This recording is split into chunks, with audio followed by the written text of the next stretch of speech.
안녕하세요, 여러분. 기적의 아침 12번째 시간입니다. 여러분들의 비디오 자키, 책 읽어주는 여자. 오늘도 읽어드리겠습니다. 뭔가 새로운 것 같아요. 좋아요. 자, 이제 오늘 할 챕터는 138페이지에 최고의 리더십 기술이라는 자산 6번째 부분을 읽도록 하겠습니다. 우리 어제 정말 획기적인 이야기 읽었잖아요. 복제와 확장이 가능한 비즈니스의 속성이 네트워크 비즈니스의 아주 중대한 자산이다. 그러니까 성공의 열쇠는 복제다. 단순하고 쉬운 복제. 특별한 사람이 이 세상에 많지 않기 때문에 평범함을 복제할 수 있으면 그것이 좋다. 내가 하는 일을 다른 사람들도 다 할 수 있는 일만을 복제해야 한다.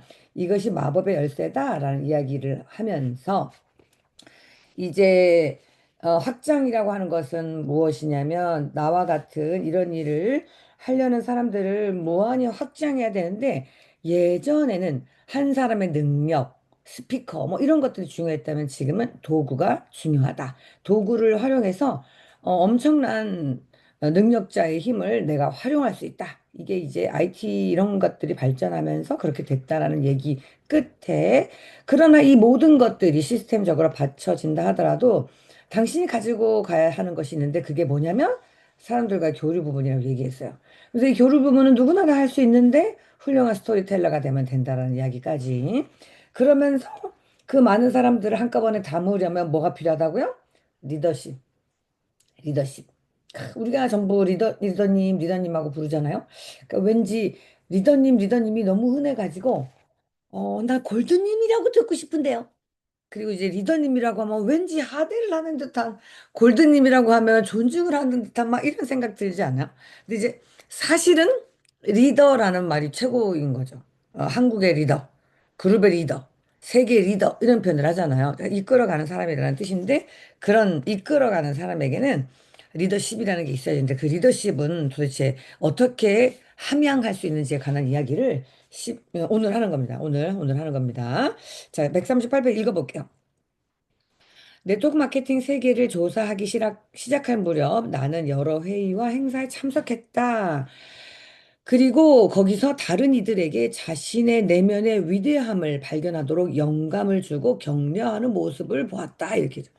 네트워크 마케팅에서는 많은 사람들이 단상에 서서 그 듣고 있는 사람 안에 있는 내면의 위대함을 발견하도록 영감을 주는 모습을 보였다는 거죠. 우리 옛날에 베스트셀러 당신의 내면의 거인을 깨워라 뭐 위대한 거인을 깨워라 이런 것들도 엄청 그 히트를 쳤잖아요. 그건 뭐냐면 우리는 그냥 평범해 보이지만 우리 안에는 우리 몸이라는 껍질보다 더 크고 더 위대한 거인이 숨어 있다. 그 거인이 나라는 알에 갇혀가지고 이렇게 웅크리고 있으니까 열어라 열어라 그러면은 그 거인이 나온다 뭐 이런 내용들인데요. 여기도 보면은 그 사람들에게 영감을 주고 자기 자신의 위대함을 발견할 수 있도록 하는 거라는 거죠.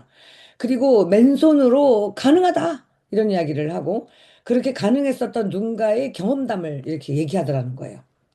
그러면서 그 두 번째 패러그랩의 이제 두 번째 줄의 오른편 쪽에 보면은 줄 쳐봐도 좋을 것 같아요. 나는 네트워크 마케팅 사업이 나의 부자 아버지가 가르친 것과 똑같은 것을 가르치고 있다는 사실을 깨달았다.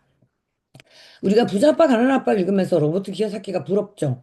왜냐면은 뭐 자신이 진짜 아빠는 전통적 가치관을 가진 잘 배운 사람인데 그렇게만 했다면 그 상황 속에서 살다가 죽었겠죠. 그런데 친구의 아빠가 그러니까 부자 아빠가 부자의 사고방식을 배울 수 있었기 때문에 다른 선택들을 하면서 인생의 향방이 틀렸잖아요.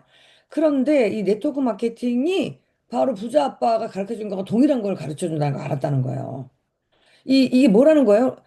그 밑에 줄 보면은 리더로 만들고 있었다. 이게. 그러니까 이게 뭐냐면 네트워크 마케팅은 그냥 비즈니스 원칙을 가르치는 게 아니라 리더로 만들었다는 거죠. 그래서 우리가 모두 서로서로를 리더라고 부르는 거죠. 그리고 그들에게 뭐를 얘기해 주냐면은 되게 그냥 돈 버는 보상을 말하는 것 같지만 실제는 맨 밑에 줄 껍질을 깨고 나오도록 두려움을 극복하도록 꿈을 향해 전진하도록 자극한다는 거죠. 음. 그죠? 그렇게. 그렇게 해서 이제 이렇게 다른 사람들의 내면의 꿈과 두려움과 그런 껍질을 깨도록 하기 위해서는 그 강연자에게 뭐가 필요해요? 그 리더십 기술이 필요하겠죠. 그래서 그 무대에서 말 잘하면 좋겠다 이런 생각이 들잖아요.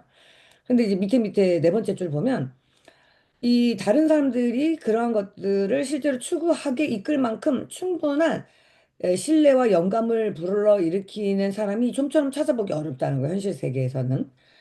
그렇다. 바로 그렇기 때문에 뭐가 필요하다고요? 리더십. 리더십이 필요하다 그래요. 그래서 리더십이 뭔지 얘기하고 있는 거예요. 지금 계속. 리더십이 뭐라고요?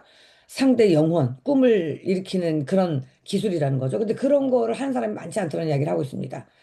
그래서 이게 리더십은 뭔데요? 라고 말하면 그 밑에 줄 외워하는 게 아니다. 줄 쳐봅시다. 타인의 영혼을 향해 직접 이야기하는 능력, 언어를 뛰어넘는 자질, 진정한 리더십. 이거 진짜 끝내주지 않습니까? 이런 거 배우면 어떨 것 같아요? 좋을 것 같죠? 그죠? 그래서 내가 이 일을 되게 열심히 했는데 나는 왜 잘 안 되지? 나 이제 하는 거 다 아는데 왜 나는 좀 내가 생각했던 것보다 덜 되지? 라고 한다면 내가 상대 영혼의 이야기를 못하는 거죠. 이게 뭐 언어를 뛰어넘는 자질이라는 거. 난 언어를 뛰어넘는 자질 저는 아닌가 봐요. 이제 이렇게 좀 생각하는 사람이 있을 수 있겠어요. 자, 더 읽어봅시다. 이 사람이 그러라고 이야기하고 있는 건 아닐 테잖아요. 그래서 밑에 줄 쭉쭉쭉 내려가다 보면은 이게 이제 자산 1, 현실 세계 비즈니스나 자기 개발을 이끄는 유익한 길에서도 리더십 문제를 말했기 때문에 똑같은 이야기라고 할 수도 있지만 그렇지만 그게 아니라는 이야기를 하면서 그 이제 진정한 리더십이라는 말 밑에 여섯 번째 줄 좀 보면은 사실 사람들을 이끄는 리더십은 아주 가치 있고 강력하며 쉽게 얻기 힘든 기술이기 때문에 그 자체로 하나의 자산이라고 생각을 해서 이걸 하나의 챕터로 만들었다는 말을 한 거예요. 그래서 리더십 자체는 정말 귀중한 자산이고 네트워크 마케팅 비즈니스에서는 얻게 해준다는 이야기를 하는 거죠. 그리고 맨 밑에 보면 리더십은 훌륭한 비즈니스 구축을 하는데 핵심 요소라고 합니다. 거기에 별표를 쫙쫙 쳐요. 뭐? 리더십이 이 비즈니스 구축의 핵심 요소다라는 이야기 알고 넘어가야 되겠습니다. 자, 그러면 이제 140페이지 봐요. 그럼 일부 성공한 그 위대한 사람들의 영혼에 향한 직접 화법을 들어봅시다. 저기 이제 140페이지 이런 얘기 나와요. 존 F 케네디가 1961년에 그 연설을 하면서 이렇게 1960년대가 끝나기 전에 인간을 달에 착륙시킬 겁니다. 이랬더니 막 사람들이 뭐야 막 열광도 지금 같으면 막 박수도 치겠지만 그때는 또라이 아니야 헛소리 아니야 이렇게 생각이 됐다는 거죠. 뭐 지구도 잘 모르는데 뭘 달을 가. 그래서 말이 안 된다고 생각했지만 그 이제 너무 터무니없는 목표였지만 결국 미국 해냈다는 거죠. 이 영혼을 향한 직접 합법의 예시로 쓴 존 F 케네디는 61년에 연설하고 63년에 죽었어요. 64년인가? 3년이 채 지나지 않아 암살당했어요. 그죠? 그 공연의 그 목표 시점보다 6년은 남겨놓고 죽었단 말이죠. 그런데 그의 리더십이 대단히 강력했기 때문에 그의 비전은 사후에도 생명을 이어갔다는 거죠. 한 사람의 리더십과 비전은 그 사람 생에만 있지 않더라고요. 그러니까 영혼을 울리는 그런 리더십은. 그래서 사후에도 쭉 진행이 됐고, 그 밑에 패러그래프 보면 1969년 인간이 달 착륙을 성공했죠. 혹시 달 착륙 성공시키는 TV 영상 본 적 있으신가요? 왜 나는 본 것 같지? 난 71년생인데. 내가 2살 때 본 걸 기억한 건 아닐 테고요. 뭐 이런 거 있었습니다. 우리가 그 다음에도 여러 번 달에 갔기 때문에 달 밟는 영상 같은 거 막 이렇게 방송에 막 나오고 이런 거 기억이 나시는 분들은 이미 연식이 좀 되신 분들이신 거예요. 자, 봐봐. 여기에 뭐예요? 1960년대가 끝나기 전에 이루어졌어요. 이게 뭐, 무슨 힘이라는 거예요? 그러면 대출 바로 리더십의 힘이다. 강렬한 호소력으로 비전을 제시함으로써 어떤 목표든 실현하게 만드는 힘. 즉, 진정한 리더십은 거대한 산도 옮길 수 있다라는 표현을 하는 거예요. 그래서 이 시대의 리더십이야말로 세상을 움직이는 강력한 힘이라는 거죠. 네. 그래서 이제 이 사람이 뭐 베트남 전쟁에서 막 삶과 죽음을 막 하던 동안에 진정한 리더십이라는 게 뭔지를 좀 배웠다는 이야기가 있으면서 141페이지 맨 위에 보면은 이렇더래요. 이것도 이제 줄을 좀 쳐봐요. 위대하고 용감한 리더는 되게 과묵했지만 이야기를 할 때면 사람들의 영혼과 정신을 향해 말을 걸어왔다는 거예요. 그래도 사람들이 이제 리더십 얘기하면은 막 웅변가에 대한 얘기랑 하니까 전부 다 외향적이고 막 사람들한테 설레발이를 치고 이런 사람이 잘할 거로 생각하지만 꼭 그런 건 아니라는 거야. 평소에는 과묵하지만 자기의 비전과 꿈을 드러내는 곳에서는 눈을 반짝반짝거리면서 영혼과 정신을 향해 말을 걸어오더라는 거죠. 멋있지 않습니까? 그리고 우리 이런 거 있잖아요. 우리 세상에 가서 말을 하다가 뭔가 통하는 사람을 만나면 둘이 서로 눈빛이 반짝반짝거리지 않나요? 이게 서로의 감정과 영혼이 서로 공명된다라는 그런 이야기와 어쩌면 맞는 말일지도 몰라요. 그렇지만 이제 위대한 리더는 공명 준비도 하지 않은 사람에게도 메시지가 전달되겠죠. 자, 그럼 그 어떻게 말을 거냐는 이야기가 뒤에 나옵니다. 모든 위대한 리더는 탁월한 스토리텔러라는 거예요. 그래서 요즘 스토리텔링의 시대다라는 이야기 많이 들어보시죠? 예전에는 대단히 위대한 리더만이 스토리텔러였으면 됐어요. 나머지는 그냥 끌려다니면 됐어요. 하람하고 가람 가고 앉으람 앉고 서람 서고 기계적으로 움직여도 됐었던 산업화 시대에는 그렇게 하면 됐어요. 그렇게 했을 시기에 리더도 아니고 귀족도 아니고 양반도 아닌 사람이 스토리텔러로서 역할을 하면은 능지처참을 당했죠. 그게 시대적인 그 차이라는 말이죠. 근데 지금은 어때요? 누구나 위대한 리더가 될 수 있는 모두에게 정보가 공평한 인간성으로서의 차별은 없는 시대에 살고 있잖아요. 이럴 때는 우리가 과거에 역사를 뒤흔들었던 위대한 인물들이 갖고 있었던 그들이 세상을 움직였었던 그들의 기술인 스토리텔러를 우리도 할 수 있다는 이야기인 거죠. 이 스토리텔러는 어떻다는 이야기예요? 자신의 비전을 생생하고 분명하게 전달하여 다른 이들 역시 그것을 볼 수 있게 만드는 능력인 거죠. 대표적으로 누구예요? 예수, 부처, 테레사 소녀, 간디, 마호메트. 이들은 뭐예요? 수많은 사람을 이끌었으면서 훌륭한 스토리텔러였다라는 이야기입니다. 그죠? 공감이 되시죠? 자, 141페이지 맨 밑에 보면은 비사분면의 삶을 위해 개발해야 하는 리더십 기술은 대개 E나 S4분면에서 요구되는 기술과 크게 다르다는 이야기예요. 비사분면의 삶은 리더와 주인공이 되어야 되는 건데 E나 S는 그냥 충실하면 되는 거기 때문에 굉장히 다르다는 이야기를 하는 거예요. 이제 오해하지 말라면서 관리 능력도 중요하다. 그런데 관리 기술과 리더십 기술 사이에는 크나큰 차이가 있다는 이야기를 합니다. E나 S사분면에는 관리하면 되죠. 직원들을 관리하면 되는 거고요. 그리고 내 부하를 관리하면 됐어요. 근데 리더십 가질 필요는 없어요. 자기 비전을 가질 필요는 없죠. 비전을 가질수록 힘들었기 때문에 아닐 수 있었다는 이야기예요. 관리자는 반드시 리더일 필요가 없고 리더 역시 관리자일 필요는 없어요. 훌륭한 리더가 모든 것을 관리 잘하는 사람은 또 아니라는 거죠. 그다음 142페이지 메뉴에 보면은요. 그래서 이 사람이 S사부면 셀프 인플로이드 그러니까 자영업자 혹은 전문직 종사자들 칸에 해당되는 사람들을 많이 만나봤는데 그들은 자신의 비즈니스를 확장하고 싶어 했지만 그러지 못했대요. 그들을 가로막는 이유는 단 한 가지였다. 바로 뭐였어요? 리더십이 없었다는 거예요. 그래서 아무도 그를 따르지 않는 거예요. 계속 사장욕만 하죠. 보통 소규모의 사업장 그들이 리더십이 없기 때문에 조그만한 회사 같은 데서는 이제 왜냐면 여기 사업가라고 하면 500명 이상의 종업원을 가진 회사를 사업가라고 하지 5명, 10명은 자영업이라고 보통 표현하잖아요. 그러니까 그런 소규모에서는 보통 리더십이 없기 때문에 리더십이 있는 사람도 있긴 하죠. 근데 대다수는 없기 때문에 직원들이 자발적으로 따르지는 잘 않는 거죠. 그리고 영감을 받는 것도 아니고. 음. 그런 것들이 쭉 이렇게 내용이 되어 있습니다. 자, 그리고 이제 첫 번째, 두 번째 패러그랩의 세 번째 줄인가요? 커뮤니케이션 능력 그 밑에요. 네트워크 마케팅 업계의 리더들은 때때로 자신을 고소득 스토리텔러라고 말한다는 거죠.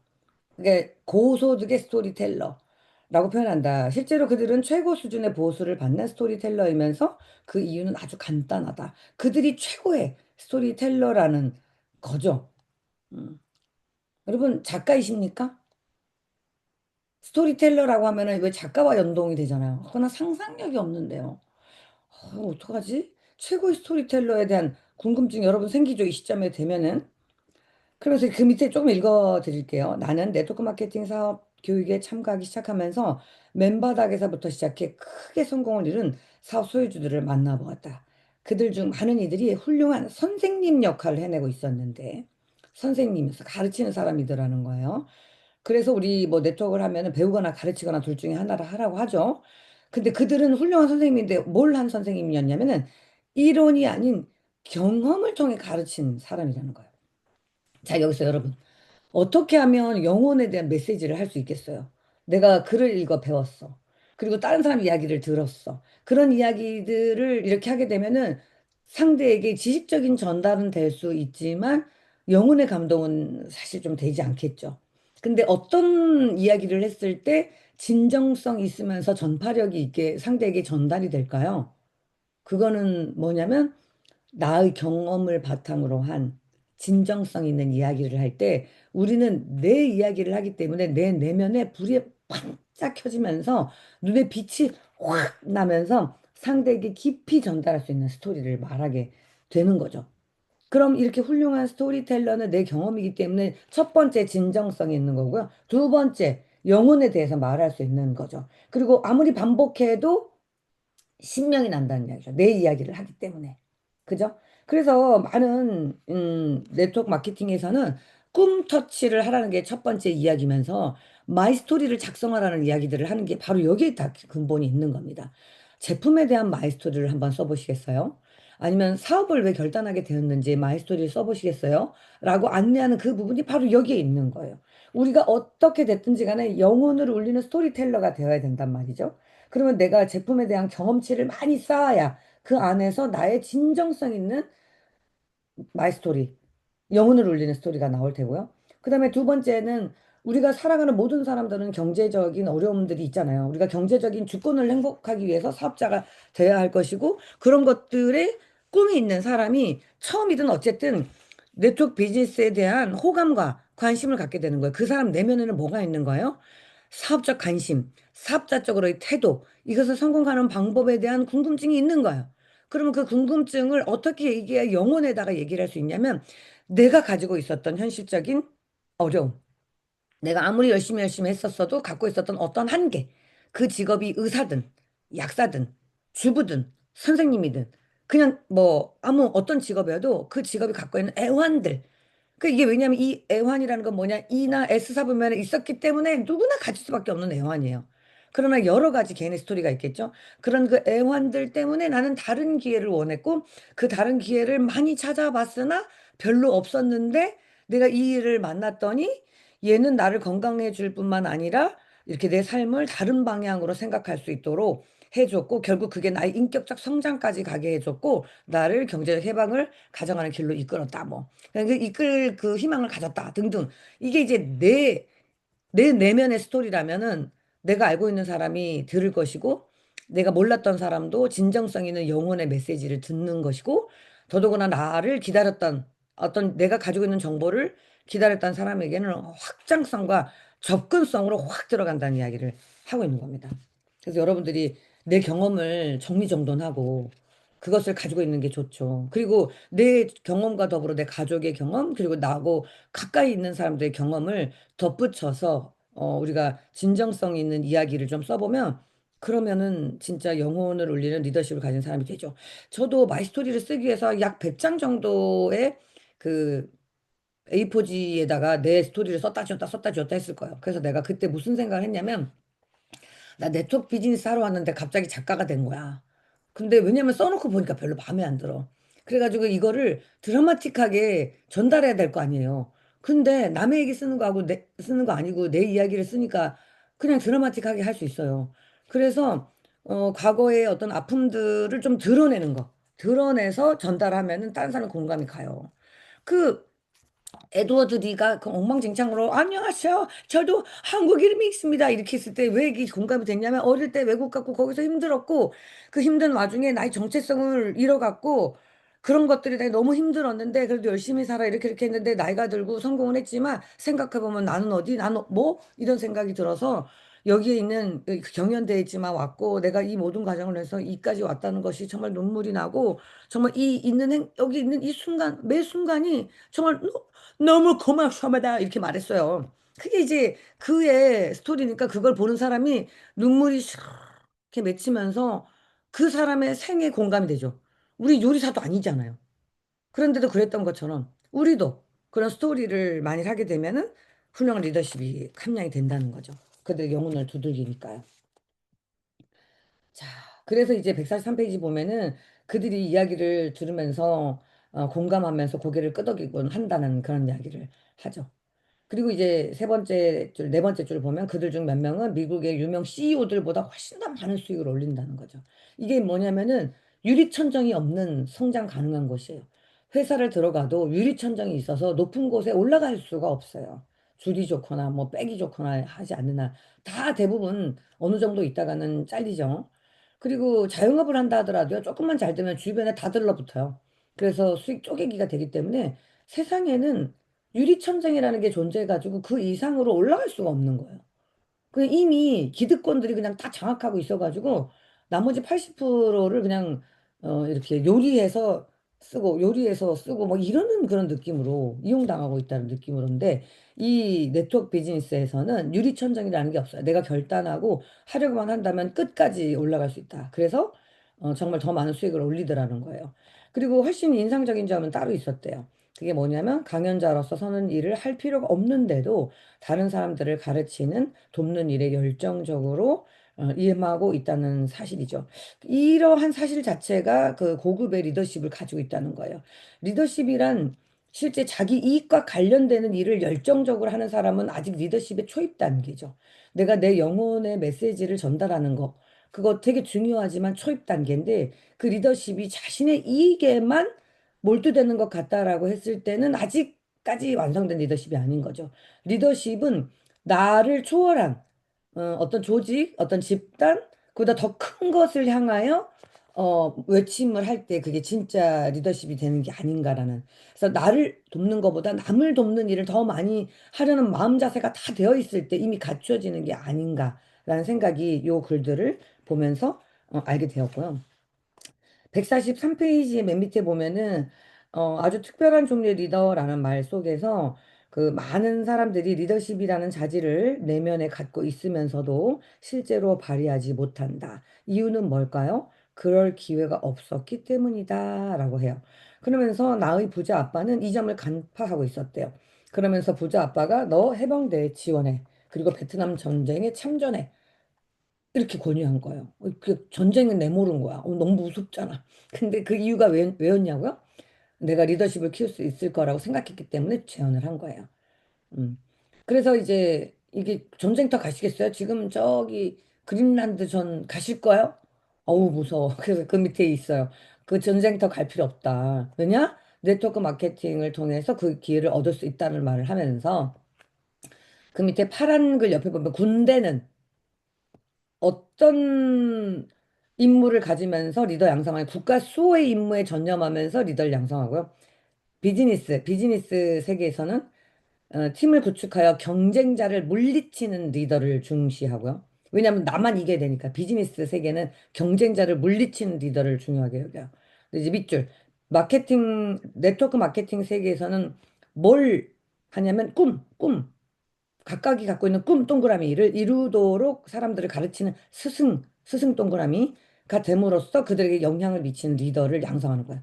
그러니까 세상 속에 있는 리더와 그 네트워크 마케팅 속에서 있는 리더는 다 리더십을 가지고 있어야 되지만 목표가 전혀 다르다는 이야기를 좀 하면서 결국 이거는 무슨 이야기죠? 세 번째 밑으로 내려가면은 음, 남들에게 피해를 주지 않고 얻을 수 있는 금전적 보상을 획득하는 방법을 사람들에게 제시하라고 가르쳐요. 그래서 이런 부분에서 우리는 리더십 개발 기회를 얻을 수 있다는 거. 이게 바로 진짜 그 네트워크 마케팅이 가진 고유한 자산이라는 이야기를 합니다. 그래서 이제 진정한 리더십은 매우 보기 힘들다. 두 번째, 네트워크 마케팅을 제외한다면 말이다. 근데 네트워크 마케팅에 오게 되면은 진짜 내가 리더십이 많이 함양이 되고 내가 옛날보다 많이 달라졌고 내가 무슨 일을 해도 30년을 갈고 닦아도 내 내면의 수양이 안 됐는데 여기 와서 수양됐다라는 말을 하는 사람들 많이 볼 수 있을 거예요. 그게 자체로 리더십을 키워주고 있는 구조를 갖고 있기 때문입니다. 그래서 존이 이런 얘기를 해요. 폭넓은 보상 구조와 100% 자발적으로 모인 일꾼들의 결합이라는 거죠. 네트워크 마케팅은. 다섯 번째 줄, 모두 자발적 참여를 한다는 거죠. 이 자발적 참여는 뭡니까? 자발적? 이게 바로 그 네트워크 마케팅 사업이 작동하는 원리이면서 그 움직이는 엔진이 바로 리더십이라는 거죠. 동그라미 리더십이라는 거죠. 이 리더십으로 자발적인 움직임을 하는 거죠. 시켜야지만 움직이는 사람은 리더십이 없죠. 시켜야지만 되는 여전히 이사분면과 S사분면의 사람인 것이고요. 내가 결단을 하고 하겠다는 마음을 하게 되면 어디에 가야 되죠? 무엇을 배워야 합니까? 내가 무엇을 봉사하여 리더십을 함양할 수 있나요? 라는 자기 자신의 이익이 아니라 타인의 이익을 함께 원하는 상태가 접어들어 가게 되는데요. 이때 리더십이 솔짝 잘하고 있다는 이야기들을 하게 되는 겁니다. 그래서 이제 제가 사실은 막 엄청 부자가 되고 싶었는데 잘 안 되고 약국 망하고 막 이럴 때 도서관에서 잠이 안 오니까 읽었던 책 중에서는 CEO이신 예수님이라는 책이 있거든요. 우연히 서점에서 봤는데 눈에 확 들어왔어요.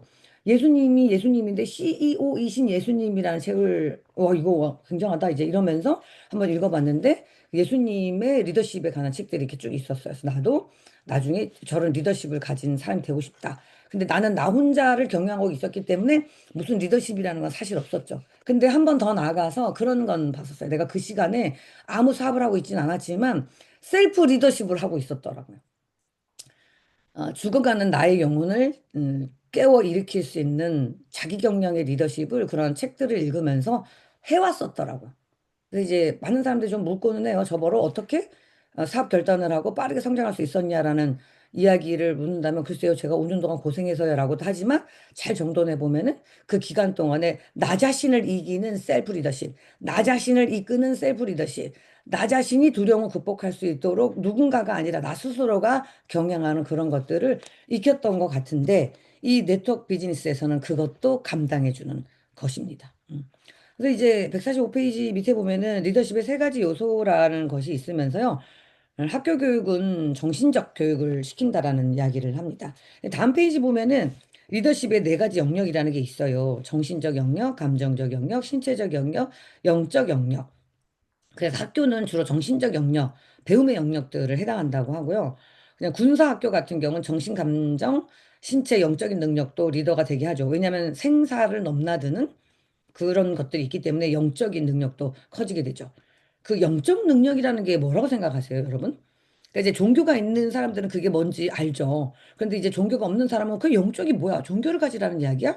라고도 할 수 있지만 이 저자도 종교에 관한 이야기도 되지만 일반 종교가 없는 사람에게 이해하기 위한 언어를 또 썼습니다. 두 번째 패러그래프 세 번째 줄에 이 영적 능력이 강하지 않았다면 두려움에 휩싸였을 거다. 그러니까 전쟁터에서 말이에요. 두려움에 휩싸였을 거다라는 것으로 뭐냐면 영적 능력이라는 것은 두려움을 극복하는 능력이구나. 그렇게. 그리고 죽었을 건데 살았던 이유는 그 네 가지의 요소가 조화를 이루었기 때문이라는 거예요. 영성은 좋으나 아는 게 없으면 죽는 거죠. 영성은 좋으나 신체 능력이 없으면 죽는 거죠. 영성은 좋으나 감정 컨트롤을 못하면 죽는 거죠. 이 네 가지가 철저하게 균형을 이루었을 때 이제 우리는 리더십을 크게 키울 수 있다라는 이야기예요. 그래서 47페이지 메뉴 두 번째 줄 보면은 사업에서 성공하기 위한 리더십의 네 가지 요소는 정신, 영혼, 신체, 감정. 바로 그거다. 만약 당신이 이 네 가지 측면을 통제하지 못하면 실패할 수밖에 없다. 그리고 당신의 종업원, 당신의 뭐 파트너들로 하여금 이 네 가지 요소를 개발하여 유능한 리더가 되도록 돕지 못해도 역시 실패할 것이다. 이런 얘기를 해요. 그러니까 이 네 가지 요소의 중요성에 대해서 얘기를 하고 있습니다. 그럼 결국 무슨 얘기예요? 내 자신이 네 가지 요소의 균형을 잡고 있는지, 이 네 가지 요소의 균형을 잡도록 나는 가르치는지, 그리고 아니면 내 팀이 가르치는 거에 대한 얘기들을 하고 있는 내용이죠. 그리고 이제 그 밑에 또 중대한 이야기가 있습니다. 그 군사학교에서 배웠다는 거예요, 이 사람이. 근데 이런 그 과거의 경험이 이 사람을 앞서 나가게 하는 것에 큰, 뭐라 그러죠? 영감을 받은 거죠. 사실은 이 사람도 이 책 속에서 자기 스토리텔러를 하고 있는 거 아닙니까? 군사학교를 다니고 있었는데요. 최전방에서는요, 타인에게 호감을 얻냐 마냐에 연연하지 않는다는 거예요. 그 살고 죽건데, 너 무슨 병사님 마음 상하지 않도록 잘 일어나도록 하세요가 아니잖아요. 자, 1번 이거 2번 3번 이렇게들만 한다는 거죠. 근데 이제 우리 많은 사람들은 어떤 거예요? 사랑받고 싶어 환장하는 거예요. 호감 받고 싶어 하고. 그렇지만 이제 훌륭한 리더는 적절한 경계선을 긋고 사람들의 행동을 감독하고 필요하다면 개선 조치도 취해야 하고 때로는 사람 나무랄 수도 있는 거. 이런 것들이 리더십이라는 거죠. 그리고 예수님도 모든 사람을 사랑하라고 했었지만 그 성전 앞에서 장사하는 사람들의 상을 엎었어요. 그러니까 뭐는 웃는 얼굴과 뭐 이렇게 유약한 모습이 리더십은 그러니까 뭐라 그러죠? 이렇게 부드러운 것만이 리더십은 아니라는 거죠. 그래서 할 말을 할 수 있는 그런 리더십을 가져야 된다는 거고 그 할 말을 할 수 있는 것 안에는 깊은 사랑이 그 안에 있어야지만 다른 사람이 받아들여요. 비난을 위한 비난을 했을 때는 안 받아들여요. 아주 깊은 사랑과 그런 것들이 바탕이 된 그 다른 사람의 시정 조치를 했을 때는 상대가 압니다. 나를 사랑해서 저러는구나. 뭐 이런 부분도 여기 있죠. 자, 그러면 그게 현실인데, 이게 또 이거 쉬운 일이 아닐, 뭐야, 그러면 내가 막 얘기하면 다 집에 가면 어떡하지, 막 이러죠. 그래서 얘기할 때 안 할 때도 잘 가려야 돼요. 내가 충분히 마음에 사랑이 가득 차 있는지 점검하시면 됩니다. 자, 그래서 그 맨 밑에 세 번째 줄 이런 얘기를 합니다. 당신은 가능한 최고의 팀을 구성할 수 있을 것이다. 당신의 기대치를 이해하고, 당신이 허용하는 것과 그렇지 않은 것을 이해하는 팀 말이다. 라고 얘기를 해요. 리더십을 함양해서 많은 사람들을 모으는데 여러 가지 시행착오를 겪을 거라는 거죠. 그리고 내가 리더십으로 나의 삶을 스토리텔러 하면서 많은 사람들 이끄는데 어떤 사람은 예스하기도 하고 노하기도 한다는 거죠. 그래서 나하고 노하는 사람들에 대한 여러 나를 또 성장시킬 수 있는 어떤 과정을 겪겠지만 결국은 어떻다는 거예요. 나와 함께 뜻을 하는 사람들로 이루어진 나만의 그러니까 나만의 팀을 구축할 수 있을 거라는 사실 이야기를 해요. 이 이야기는 무슨 이야기냐면요. 많은 사람들이 네트워크 비즈니스에 발을 담가요. 그래서 해보겠다고 해요. 그렇지만 세상에서도 2대8의 법칙이 적용되듯이 여기에서도 2대8의 법칙이 적용이 돼서요. 20% 정도는 남지만 80% 정도는 가는 거예요. 그죠? 많은 사람이 발을 담갔다가 그냥 이렇게 가요. 그러니까 그런 많은 흐르는 사람들도 있다. 그러나 결국 내가 끝까지 이 일들, 이 네트워크 비즈니스가 주는 자산들을 내가 만들어내고 이끌어가고 세워놓으면은 나와 함께 뜻을 하는 진짜 용사인 20%로 이루어진 팀을 구축할 수 있고 함께 움직일 수 있다는 이야기를 여기서 하는 겁니다. 세상 속의 비사부면에서는 너무 어려웠던 것들을 이 안에서는 좋은 제품을 먹고 쓰고 자신을 건강하게 하면서 그 팀을 구축할 수 있는 리더십과 그리고 그들이 함께 한 방향 갈 수 있는 그런 교육 체계를 통해서 갈 수 있다는 이야기를 하고 있어요. 여러분 어떻습니까? 여러분들의 리더십을 함양하기 위해서 오늘 뭘 할까요? 아, 나 멋진 스토리텔러가 되도록 내 비즈니스의 세상, 내 삶을 뒤돌아보면서 멋진 이야기 한번 써봐야겠다라는 생각이 드시면 오늘 잘 배우신 겁니다. 그래서 오늘도 멋진 스토리텔러로서 많은 사람에게 영감을 주는 여러분들이 되시기를 바라면서 여기까지 하겠습니다. 수고 많이 하셨어요.